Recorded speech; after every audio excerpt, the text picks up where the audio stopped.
The storm gathers. Its shadow envelops mankind. It is the eve of cataclysm. History is being written. In this film, the historic hours of Britain's entry into war are recaptured for you by camera. How did the people of England act in their great emergency? Those two memorable days carry a momentous story for future generations.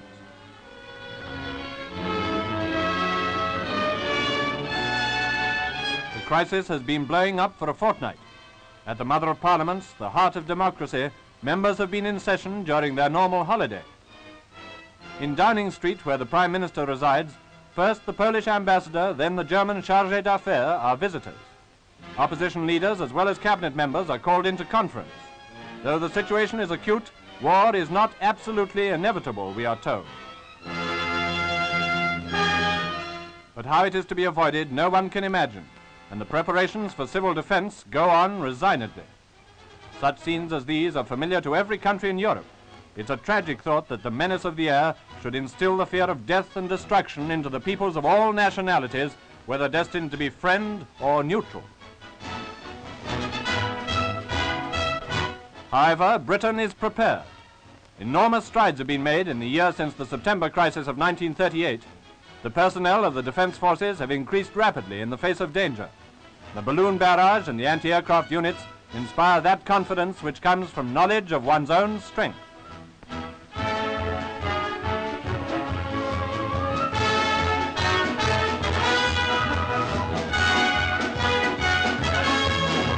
Outside Buckingham Palace, the King's sentries pass from peacetime scarlet to service khaki. The relieving guard wears steel helmets, which henceforth will replace the magnificent bearskins.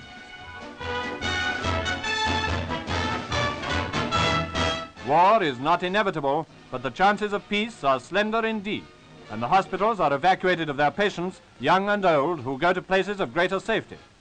How pathetic that these innocent human beings, in the midst of their suffering, should have to endure the threat of misery to come. Evacuation looked like being a big ordeal, yet so skillfully had the schemes been planned, and so willing was the help forthcoming, that the immense emptying of Britain's cities was carried out with almost the air of routine.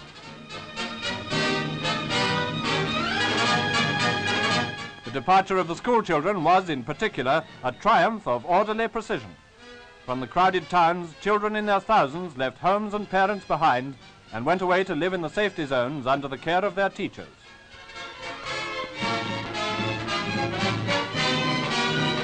And here, another consoling thought, most of the youngsters went away cheerfully enough. For them, fortunately, the whole procedure seemed to hold no terrors and was even regarded as a holiday. With food and clothing provided by their parents, and each carrying a gas mask, they entrained for their excitingly unknown destination.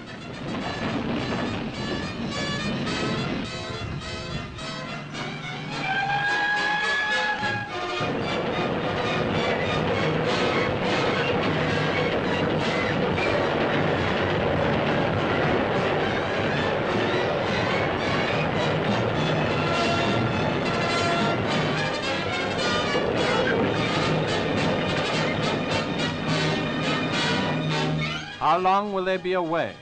How long before they again return to live under the same roof with their parents? For most of them, it is the beginning of a long period in new surroundings. The routine of their young lives has been shattered by the high politics of nations, by events such as those of which they read in their history books, but hardly yet connect with themselves.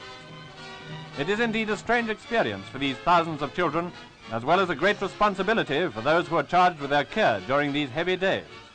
But the appeal of these homeless youngsters was one which captured the sentiments of the country districts, and the country districts cared for them with motherly solicitude. Parliament meets again as the crisis moves on to its climax. At 6 o'clock on Saturday, Mr. Chamberlain with his wife again leaves for the Houses of Parliament. It is now that Britain gives the final warning through the ambassador in Berlin. If German troops are not withdrawn from Poland, Britain goes to Poland's aid with all the resources at her command. The issue is set forth clearly. Britain will fight in the cause of her ideals.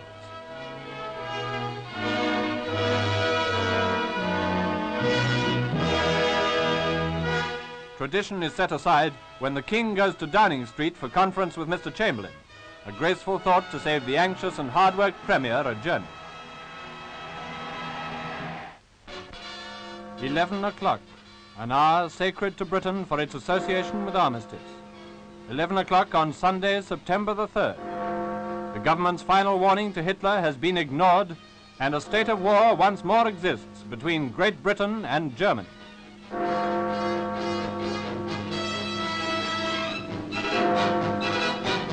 Arriving at Westminster to hear the ominous decision, statesmen set a good example, thereafter universally followed by carrying their gas masks. Following the declaration of war, the cabinet has been reformed. Mr. Anthony Eden is now Secretary for the Dominions with special access to the War Cabinet. Mr. Churchill, as in 1914, is First Lord of the Admiralty.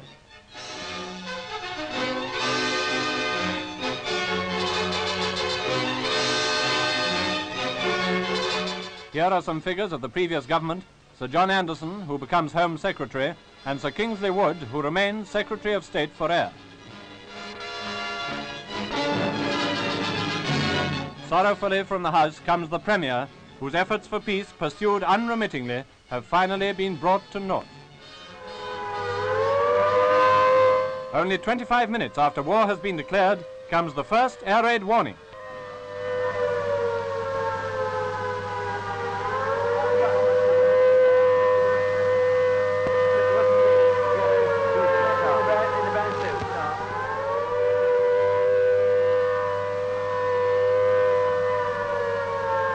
This was the opportunity for the people of Britain to demonstrate their traditional calm in the face of danger.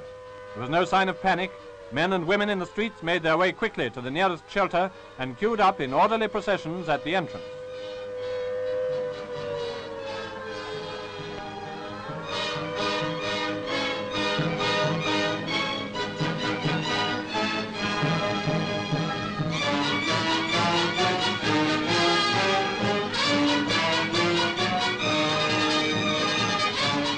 The all clear. Although the alarm proved to be a false one, it was a swift reminder of what war now means to the civilian and a dramatic introduction to the new order of things. Evidence that the nation is in earnest can be seen in every street of London. Notices calling out the Territorial Army appear on walls and hoardings. Recruiting depots open for the thousands of men anxious to join the colours. London's taxis are pressed into the service of the fire brigade.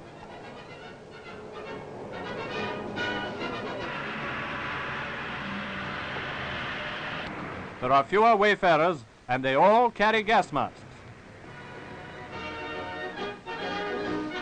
Mattresses are installed in government offices where civil servants overwhelmed with war work may rest. Meanwhile, here's the last picture of Herr Kott, the German chargé d'affaires, as he leaves the embassy and drives away en route for Berlin.